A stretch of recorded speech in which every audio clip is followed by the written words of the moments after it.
तो गाइस, जैसा कि आप लोग जानते हैं कि किरा ने कह दिया है कि वो हमें फेक स्ट्राइक मारने वाला है। तो गाइस, अब हमारा चैनल तो नहीं बचने वाला।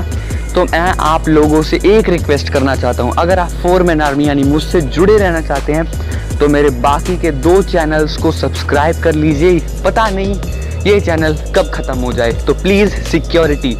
मेरे 2 चैनल्स हैं, दोनों चैनल्स के लिंक डिस्क्रिप्शन में डाल दूंगा। प्लीज़ जाकर उन चैनल्स को सब्सक्राइब कर लो और ये चैनल शायद 1-2 दिन में ख़त्म ही हो जाएगा। बिल्कुल ऐसा मैं नहीं कह रहा, ऐसा गॉड ऑफ यूट्यूब किरा बोल रहे हैं। अब मुझे नहीं पता इस बात में कितनी सच्चाई और कितना झूठ है, बाकी तुम लोग समझ ही सकते हो यार। प्लीज़ जाके डिस्क्रिप्शन वाले चैनल्स को सब्सक्राइब कर लो, दोनों मेरे ही हैं। एक है 6 मैन आर्मी और एक है 9 मैन आर्मी। आज की स्टोरी शुरू करते हैं। और गुटका डे डे डे डे डे डे डे डे डे डे डे डे डे, चल बेटा गुटका डे डे डे डे डे डे डे। तो गाइज, आज मैं तुम्हें एक स्टोरी सुनाने वाला हूँ कर्मा के ऊपर। तो जल्दी से जल्दी शुरू करते हैं बिना किसी टाइम पास के। तो गाइज, हम लोग देखते हैं कि वीडियो की टाइमलाइन को समझो। वीडियो की टाइमलाइन तब की है जब पाको परमैन टीम में नई आई थी। पाको ने परमैन को प्रपोज नहीं किया है और मिक्सुओ मिचिको के प्यार में है। स्टोरी शुरू। उसके बाद हम लोग देखते हैं कि एक दिन परमैन अपने घर पर वापस आता है और वो काफ़ी ज़्यादा थका हुआ होता है। तो उसके बाद वो अपना रोबोट ऑन कर देता है और रोबोट को बोलता है कि रोबोट एक काम करो यार, आज मेरी जगह परमैन ड्यूटी पर तुम चले जाओ, मेरा जाने का मन नहीं है। उसके बाद मिक्सुओ सो जाता है और मिक्सुओ का रोबोट परमैन ड्यूटी के लिए चला जाता है। थोड़ी देर बाद हम लोग देखते हैं कि मिचिको मिक्सुओ के घर पर आती है परमैन से मिलने के लिए। उसके बाद हम लोग देखते हैं कि मिक्सुओ तो सोया हुआ होता है और मिचिको मिक्सुओ के कमरे में ही बैठ जाती है। वो बोलती है कि मैं परमैन का वेट करूंगी आने तक। उसके बाद परमैन का रोबोट वापस आ जाता है। उसके बाद हम लोग देखते हैं कि परमैन का रोबोट बोलता है कि ओ मिचिको तुम आ गई। उसके बाद मिचिको बोलती है कि मैं तुमसे ही मिलने के लिए आई थी परमैन।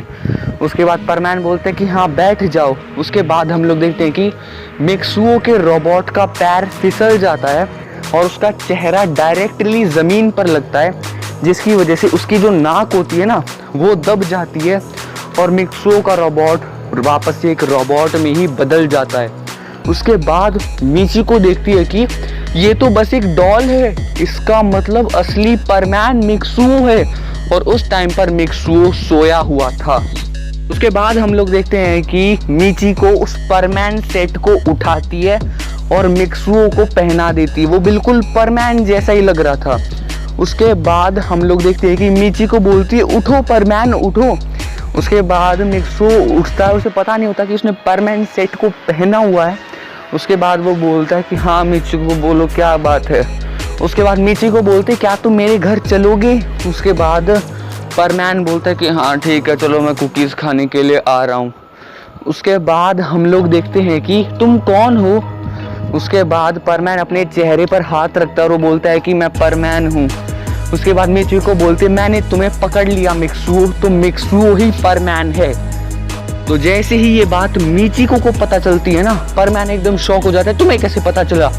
उसके बाद मिचिको बोलती है कि मैंने बस पता लगा लिया, कैसे ना कैसे करके तो लगाया ही है। उसके बाद हम लोग देखते हैं कि मिक्सुओ घुटनों के बल बैठता और बोलता है कि हाँ मैं ही परमैन हूँ, प्लीज़ ये बात तुम किसी को बताना मत, वरना बर्डमैन मुझे जानवर बना देंगे। उसके बाद हम लोग देखते हैं कि मिचिको बोलती नहीं मैं किसी को नहीं बताने वाली हूँ। उसके बाद हम लोग देखते हैं कि मिक्सुओ और मिचिको एक साथ टाइम स्पेंड करना शुरू कर देते हैं। मतलब वो अब एक दूसरे के साथ ही रहते थे, यहाँ वहाँ घूमने के लिए भी वो साथ में ही जाते थे और इसी के साथ ही परमैन और मिचिको के रिश्ता मतलब थोड़ा बहुत फीका होने लग गया।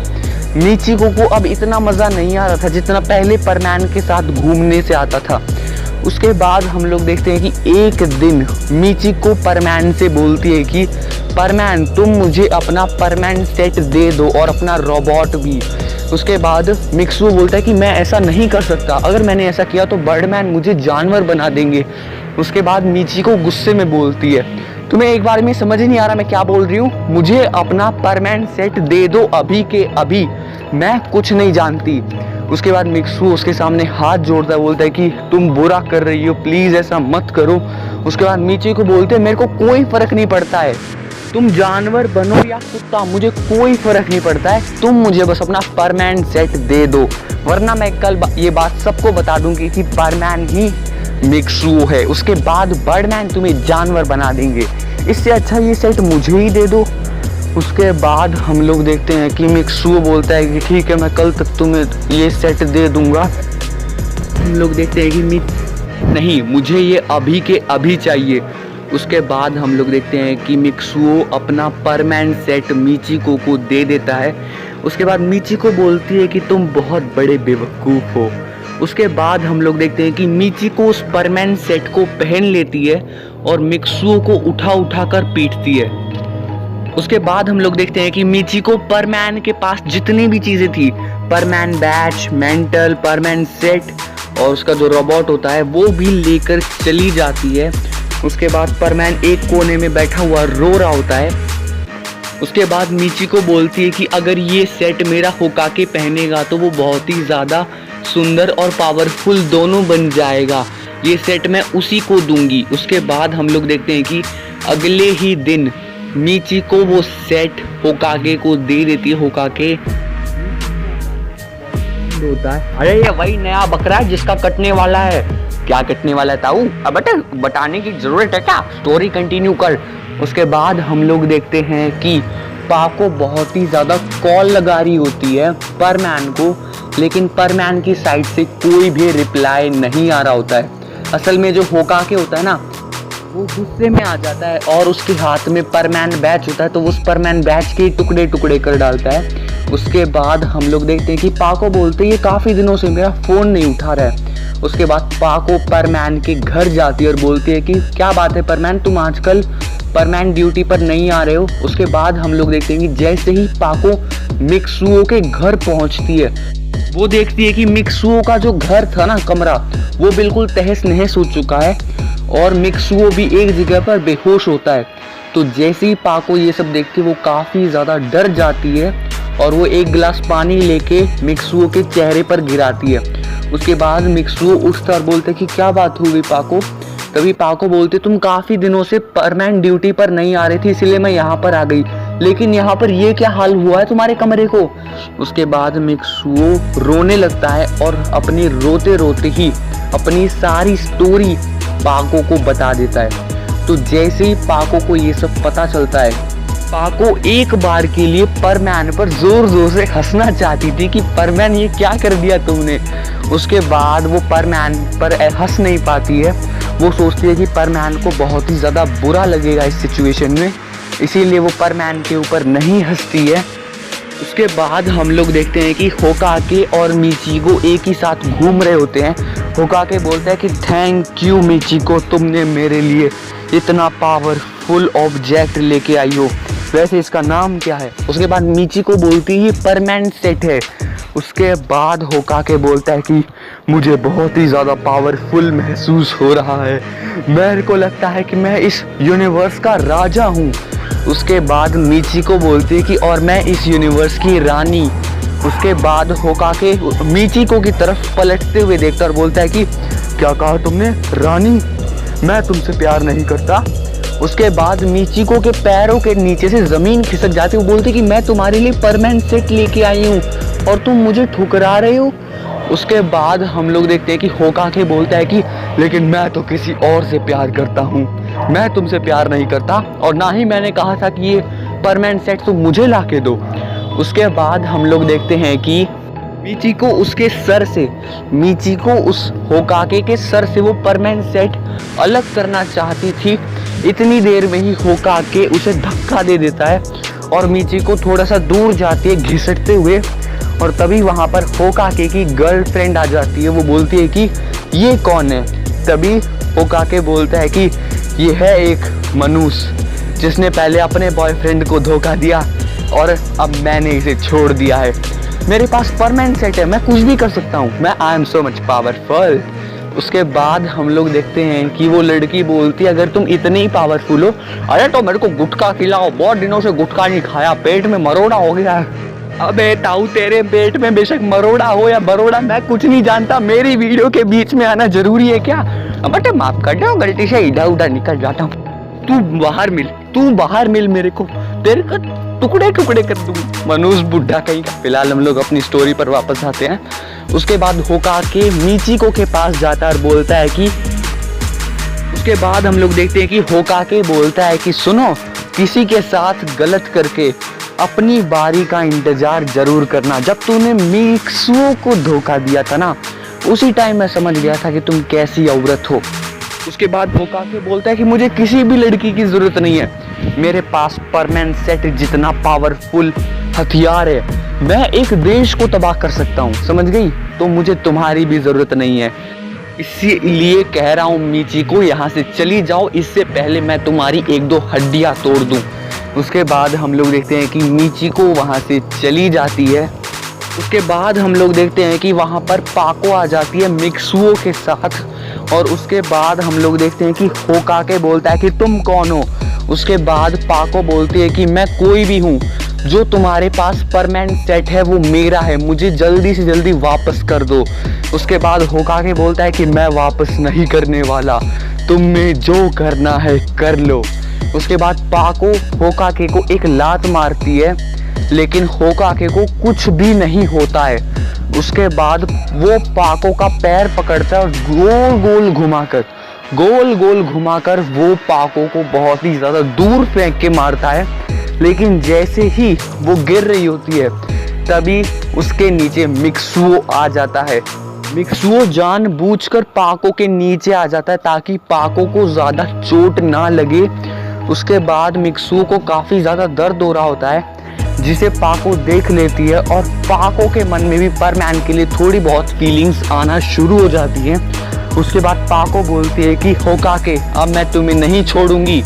उसके बाद पाको फुल स्पीड से होकागे की तरफ जाती है और उसके चेहरे पर मारने की कोशिश करती है। उसके बाद हम लोग देखते हैं कि होकागे उसके पंचेस को ब्लॉक कर रहा था और बोलता है कि अच्छा, तो तुम बस यही कर सकती हो क्या?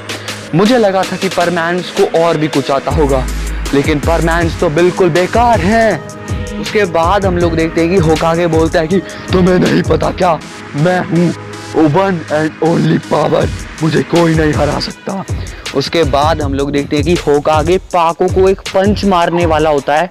तभी हम लोग देखते हैं कि होकागे के सर पर एक बहुत ही बड़ा पत्थर आकर लगता है, जिसकी वजह से होकागे का बैलेंस बिगड़ता है और होकागे नीचे गिर जाता है। उसके बाद हम लोग देखते हैं कि होकागे बोलता है किसकी इतनी हिम्मत हुई जिसने मुझे पत्थर मारा। उसके बाद हम लोग देखते हैं कि परमैन बोलता है कि मैंने तुम्हें पत्थर मारा है। उसके बाद होकागे बोलता है कि अच्छा मिक्सुओ, आज मैं तुझे नहीं छोड़ूंगा। उसके बाद होकागे मिक्सुओ को एक मुक्का मारने वाला होता है। तभी पाको पीछे से उस होकागे का मेंटल पकड़ लेती है और बोलती है कि अच्छा, मैं अब बताती हूँ तुम्हें। उसके बाद पाको उस होकागे का गला पकड़ लेती है और जोर से जमीन पे भिड़ा देती है, जिसकी वजह से होकागे की कमर बिल्कुल दर्द करना शुरू कर देती है। उसके बाद वहाँ पर बर्डमैन आते हैं और बर्डमैन बोलते हैं कि क्या हुआ बच्चों, तुम लड़ क्यों रहे हो? उसके बाद हम लोग देखते हैं कि बर्डमैन को जैसी सारी सच्चाई का पता चलता है, वो बोलते हैं कि ठीक है, मैं मिक्सुओ को आखिरी मौका दे रहा हूँ और मैं इन सभी की मेमोरी इरेज कर रहा हूँ। उसके बाद बर्डमैन उन सभी की मेमोरी इरेज कर देते हैं सिवाय परमैन और पाको के। और उसके बाद बर्डमैन बोलते हैं कि मिक्सुओ सुनो, आगे से अगर ऐसी सिचुएशन आए तो मुझे कॉल करके बता देना, ठीक है? मैं तुम्हें जानवर नहीं बनाऊंगा। उसके बाद बर्डमैन वहाँ से चले जाते हैं। उसके बाद परमैन बोलता है कि हाँ, बच गए आज तो। उसके बाद वो पाको को थैंक यू बोलता है और बोलता है कि पाको, मैं तुम्हें ट्रीट देने वाला हूँ, प्लीज़ तुम मेरे घर पर चलो। उसके बाद पाको और परमैन मिक्सुओ के घर पर जाते हैं। उसके बाद हम लोग देखते हैं कि परमैन एकदम से कमरे के अंदर आ जाता है, जिसकी वजह से पाको काफ़ी ज़्यादा नर्वस फील कर रही थी। उसके बाद हम लोग देखते हैं कि परमैन पाको के लिए एक केक और काफ़ी सारी कोल्ड ड्रिंक लेके आया था और बोलता है कि पाको प्लीज़ टेक इट। उसके बाद पाको थोड़ा थोड़ा करके खाना शुरू कर देती है।